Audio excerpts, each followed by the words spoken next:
The air grows heavy around the Monte Cristo homestead, and I feel the chill of a history soaked in sorrow seeping into my bones. I step onto the gravel driveway, and my body tenses as the legends of the Crawley family's tragic past seem to whisper from the very stone. I sense the rough wood of Mrs. Crawley, and I sense the dreary sense of the house's earth.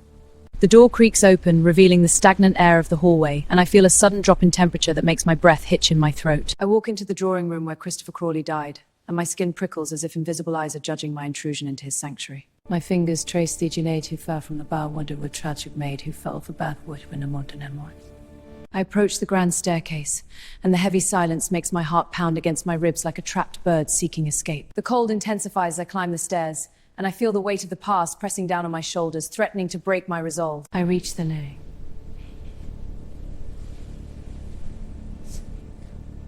My breath creates ghosts in the freezing air as I feel miss the master bedroom.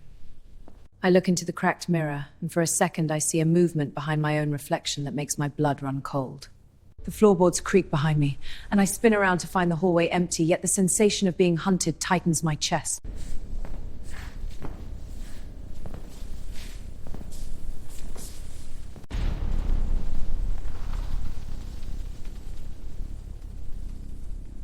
The cold in the cellar is unbearable, and I wrap my arms around myself, feeling the vibration of the earth and the spirits trapped beneath it. I look till soy left in the dirt, a cruel reminder of the innocence lost here. Leave before it's too late. A whisper brushes. I scramble back up the stairs, my lungs burning, and I realize the house is not just haunted, it is alive and wants me gone. I burst, creating a dissonance in the skull. My eyes are drawn to the balcony above, and I see a dark figure gathering shadows around itself like a cloak. The music begins to play, and I feel body being compelled to move against my will by an invisible partner. I break free and fall to the floor, the cold wood shocking my skin, and I realize the entity is feeding on my fear to become stronger.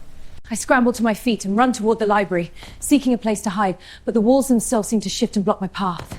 Door give us some time into the light, and I know I have reached the heart of the haunting. I see the spirit of Mrs. Crawley standing by the fireplace, her thumb-like heat from a furnace. Books begin to fly off the shelves, propelled by an unseen force, and I cover my head as the knowledge of the house becomes a weapon against me. I force myself to stand in front of the entity, into the vibrant mean to cry. The vortex of energy dissipates, leaving the room in silence, and I feel a sudden profound stillness as the entity retreats into the walls.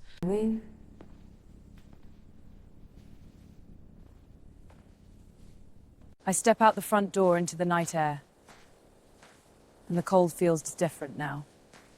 But while I am leaving, irrevocably claimed by the darkness within.